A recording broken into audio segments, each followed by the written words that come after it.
Olá pessoal, tudo bom com vocês? Aqui é a Polly do Entre Livros e Personagens e hoje eu vou comentar um pouquinho sobre as 8 leituras finalizadas no mês de julho. Julho foi um mês de boas leituras, eu não li tanto quanto eu costumo ler nos outros meses, porque tem 2 livros aqui que são bem curtos, vocês vão ver. Mas foram leituras muito interessantes, tivemos 2 favoritados, então valeu super a pena. E tô muito feliz de compartilhar com vocês. Antes de mais nada, quero lembrar que meu link da Amazon tá aqui embaixo. Comprando por eles, eles dão uma pequena comissão e não pagam nada mais por isso. E me ajudam a investir aqui no canal. Pode ser livro, pode ser qualquer outra coisa do site. Então, caso vão comprar alguma coisa na Amazon, por favor, lembrem do meu link. E lembrando que o link da lojinha da Shopee também tá aqui embaixo. Lá vocês encontram post-its diferentes, livros de desapego, enfim. Coisas que todos nós leitores amamos, então vale a pena dar uma conferida também. Agora chega de enrolação e bora falar das leituras. Minha primeira leitura do mês foi O Vento da Noite, da Emily Brontë, nessa edição aqui que eu recebi do Grupo Editorial Record. Ele é um livro de poemas da Emily, ele é todo ilustrado nessa edição que a editora mandou. E ele é um livro sobre amores, desamores, desalento, enfim, vários poemas seguindo essa mesma linha, muitos deles bem melancólicos. E eu gostei de alguns realmente chamaram muito minha atenção. Outros nem tanto. É comum, né, em livros de poema que alguns façam com que o leitor se identifique mais do que outros, mas no geral foi uma boa leitura, foi bom conhecer essa outra faceta da autora que eu só conheci através do romance, então valeu a pena essa leitura aqui. A minha segunda leitura foi Leitura de Verão, da Emily Henry. E eu confesso que eu tava bem receosa em relação a esse livro porque eu só escutava comentários positivos e quando é assim eu crio uma expectativa muito grande em relação à leitura. Aí, gente, a chance de dar ruim é muito grande, mas com esse livro aqui não aconteceu. Acho que vai dar pra vocês sentirem pela quantidade de marcações que eu fiz no livro. Foi uma leitura que eu amei. Aqui a gente tem a January e o Gus, o Augustus. Eles são autores, eles se conheceram na época da faculdade e eles não se dão lá muito bem, sabe? Pra não dizer pior. Eles sempre tiveram uma rixinha ali um com o outro e os anos se passam, eles se tornam autores, eles se desencontram e tudo bem. Eis que a January tá passando por um momento difícil, ela perdeu o pai, ela descobriu algumas coisas sobre ele que estão sendo bem dolorosas e ela vai para uma propriedade dele para tentar se reencontrar, para tentar superar um bloqueio criativo e se livrar de algumas das lembranças e algumas das coisas que ele deixou por lá.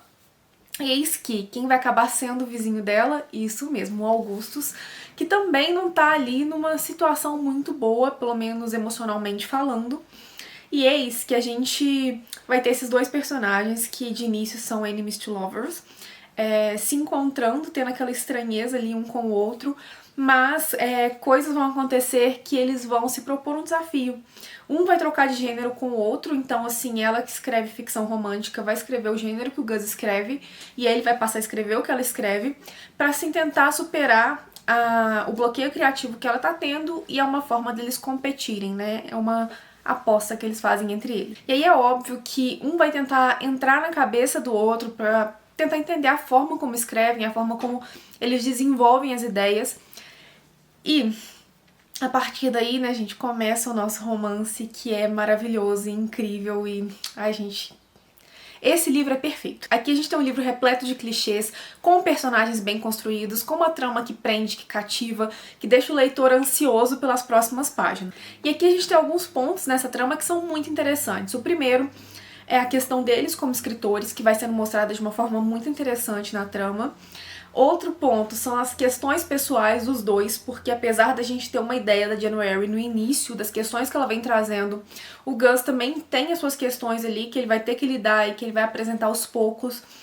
E nós temos também esse romance se desenvolvendo, a forma como eles vão se permitindo conhecer o outro por trás de toda aquela camada que eles construíram ao longo dos anos, como tudo vai fazendo sentido e vai sendo uma coisa muito natural, sabe? É um romance, sim, que eu achei que foi construído de uma maneira bem responsável, que cativa, que prende e que deixa o leitor apaixonado com os dois no final do livro. Tem várias referências incríveis, a autora soube desenvolver muito bem a trama e as questões da January, eu fiquei emocionada com o final, né, com a relação dela com o pai, como tudo foi resolvido e foi trazido à trama. Enfim, foi um livro que eu amei e que eu recomendo demais. Eu achei que valeu cada elogio que eu escutei por aí, porque realmente é um livro excelente. E depois de leitura de verão, foi a vez de ler Torturado, do Itamar Vieira Júnior, pro Clube do Livro de Barbacena. E, gente, que livro incrível, sabe? Esse foi um livro que me destruiu, mas que eu amei cada uma das páginas e que me tocou de uma forma muito única, sabe? E que eu acho que todo mundo deveria dar uma chance, porque realmente é um livro bem escrito e que apresenta uma realidade que até hoje ocorre no nosso país. Então, eu acho que é um livro que vale sim muito a pena. E aqui a gente tem duas irmãs no início da história, elas estão brincando ali com um objeto que elas não deveriam brincar.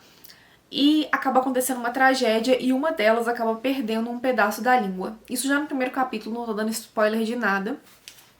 E elas se tornam como se fossem uma só. E elas constroem toda uma personalidade, toda uma vida juntas. Eis que o livro é dividido em 3 partes. Eu não vou especificar cada parte narrada por quem, porque vocês vão ter que ler pra descobrir. E a gente vai conhecendo não só essas duas meninas, mas a realidade, a história delas, da família e de todo o povo que mora ali numa região onde foram cedidas alguns pedaços de terra para que construíssem casas que não poderiam ser de alvenaria, para que não significasse nada fixo. E eles não recebem nenhum salário, eles trabalham ali para sobreviver e para gerar lucro para o patrão, sem nenhuma contraprestação. Então, é uma outra realidade de escravidão que acontece ainda em muitos cantos do nosso país. E aqui a gente tem uma história que ela então desenvolve a história familiar, essa questão social, e traz um pouquinho do realismo mágico que eu já tinha visto nos livros do Gabriel Garcia Marques e que eu gostei bastante. Inclusive tem alguns pontos aqui da história que me lembram muito a narrativa do Gabo. Então, gente, foi um livro muito especial, muito, muito, muito interessante e que tem diversas facetas e que tem uma profundidade incrível. E eu tenho certeza que vale muito a pena vocês darem uma chance e que vão se sentir tocados como eu me senti com essa história. Depois eu vou fazer uma resenha mais aprofundada lá no blog, vou ressaltar cada um dos pontos, mas, sério, esse livro é incrível, leio. E depois desse livro que destruiu meu coração, eu precisava de uma coisa mais leve e peguei mais uma vez O Amor, da Alissa Kleypas, que é um romance de época único, e que eu já fiz um vlog falando só sobre ele aqui no canal, então não vou ficar falando mais sobre esse livro. Se quiser conferir, vai estar aqui nos cards, mas já adianto que eu gostei bastante, que eu acho que vale muito a pena vocês darem uma chance também. E a minha leitura seguinte foi com a Fran e com a Glau. Na verdade, pra mim e pra Glau foi uma releitura, pra Fran foi uma primeira leitura, que foi PS Eu Te Amo. Nós três queríamos muito ler o Clube do PS Eu Te Amo, e como a Fran ainda não tinha lido esse aqui, e eu e a Glau já fazia muito tempo que a gente tinha lido, a gente resolveu então fazer essa leitura desse e do próximo juntas. E, gente, essa releitura serviu pra me mostrar que eu continuo completamente apaixonada por essa história e que ela continua me emocionando da maneira como foi da primeira vez. E aqui, pra quem não sabe, a gente tem a Rory e o Gary. Eles foram casados e aos 29 anos a Rory fica viúva. O Gary ele tem uma espécie de câncer bem raro no cérebro e ele acaba falecendo muito jovem. E pra ajudar a Rory a lidar com todo o sentimento de perda, de luto e se reconstruir, ele deixa surpresas mensais pra ela, cartas, onde ele deixa metas, objetivos, prepara surpresas, sempre com o final assinado PS Eu Te Amo. E é uma história lindíssima sobre perda, sobre luto, sobre recomeço. É a forma como a autora trata cada uma das fases do luto nesse livro, como ela mostra a reconstrução da Rory sem abandonar todo aquele amor que ela sentiu pelo Gary, as relações de amizade, as relações familiares. É simplesmente incrível, sério, eu sou apaixonada por esse livro. Fiquei ainda mais encantada com essa releitura e tô com altas expectativas pro Clube do PS Eu Te Amo, porque se for tão especial quanto esse aqui, tenho certeza que eu vou me emocionar mais uma vez.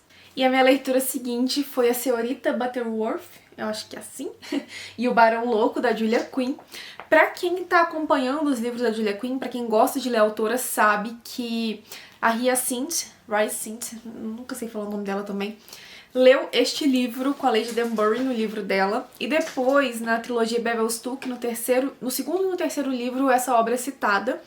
E eu acho que já teve mais alguma autora de romance de época que citou essa história aqui em algum momento, eu não lembro qual, eu acho que foi a Eloisa James. E aqui, basicamente, a gente tem um quadrinho, onde os diálogos foram escritos pela Julia e pela irmã dela, a Violet Charles, que também foi ilustradora. E a gente tem então essa sátira, esse romance gótico que a gente conhece através dos Bridgertons e depois por outras séries dela, onde a gente tem uma personagem extremamente azarada que vai acabar se encantando por um barão louco e, enfim, por aí a história se desenrola.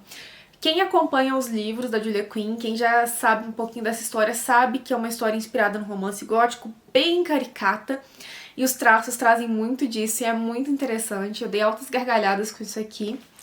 E assim, gente, é muito, muito, muito bacana você ver uma ficção que existe só dentro dos livros da Julia saindo e tomando forma. Sério, eu gostei bastante disso. E aqui tem um ponto que é bem triste, porque a Violet, ela idealizou esse livro com a Julia e ela acabou falecendo antes de ver esse livro lançado. Então tem toda uma homenagem pra ela aqui no final do livro, que me deixou com o coração bem apertado. E, enfim, achei que valeu muito a pena. Os fãs da Julia Quinn, com certeza é uma leitura indispensável, que vocês também vão se identificar e vão dar bastante gargalhada. E vão relembrar outros livros da autora que vocês já leram. Aí chegamos na penúltima leitura do mês, que na verdade nem era pra ter terminado quando terminei, mas foi uma leitura muito difícil. Era um livro que estava me deixando extremamente angustiada, então se eu não terminasse quando eu terminei, eu acho que eu acabaria deixando pra lá, ou demoraria 3, 4 vezes mais, ou sei lá, se eu ia realmente conseguir retomar, sabe? Que é Lolita, do Nabokov. Essa minha edição tem o nome só aqui, ó. E Lolita, né, gente, dispensa apresentações, porque todo mundo sabe do que se trata. É um livro mundialmente conhecido, um livro muito polêmico, onde nós temos um adulto que se apaixona por uma ninfeta e, enfim, pedofilia.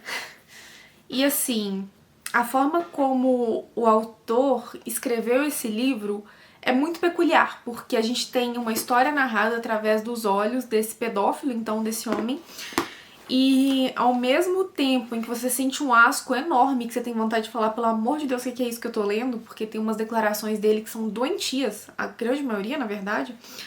Você fica preso à história durante todo o tempo, sabe? Porque a escrita do Nabokov é muito envolvente e você quer saber aonde tudo isso vai dar. Então foi um livro que, ao mesmo tempo em que me causava uma repulsa enorme e que me deixava muitas vezes assim, sabe? Eu não conseguia largar. E eu queria saber o final e eu queria saber onde tudo se daria. E é um livro muito complexo, muito difícil de ser lido. Não sei se recomendo. Se você tiver curiosidade, leia, porque, né? Mas, com certeza foi uma das leituras mais difíceis que eu já fiz na minha vida. E eu, sinceramente, acho que foi pra uma vez só. Não sei se eu teria coragem de reler isso aqui, não. E a minha última leitura do mês foi No Lugar Errado, na Hora Errada, da Greer Hendricks e Sarah Pickman. Eu já li o Garota Anônima delas e gostei bastante, então resolvi dar uma nova chance, né, ler algo novo delas, e a Faro fez esse lançamento. E assim, eu li Lolita, que era bem pesado, e devia ter lido uma coisa mais leve, né, mas sou eu. E assim, não vou falar muito sobre esse livro, porque vai ter um vídeo falando só sobre ele na segunda ou na quinta-feira que vem, eu ainda não tenho certeza, mas vai sair. Mas basicamente aqui a gente tem uma moça que ela presencia o suicídio de uma outra moça e ela fica fissurada naquilo, ela quer entender o porquê ela se suicidou, o que aconteceu, o que levou ela a esse extremo. E por estar fissurada nesse assunto, ela acaba se deparando com as amigas dessa moça, que são bem bizarras e que parecem acolhê-la no grupo, mas coisas estranhas começam a acontecer, enfim. Vou falar mais sobre esse livro no vídeo falando só sobre ele, mas já adianto que eu gostei bastante. Então em breve falo sobre esse aqui, já adiantando que obviamente ele tem gatilhos de suicídio e depressão.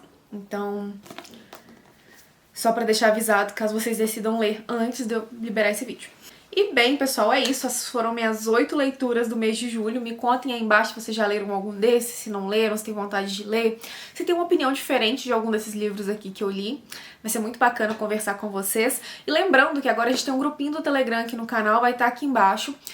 Lá a gente vai trocar ideias, vamos fazer nossa primeira leitura conjunta, que vai ser de Norte e Sul, e todos vocês são muito bem-vindos. Então o link tá aqui embaixo. É isso, vou ficando por aqui, deixo aqui do lado mais 2 vídeos que talvez vocês gostem, vale a pena dar aquela conferida. Um grande beijo e até o próximo vídeo.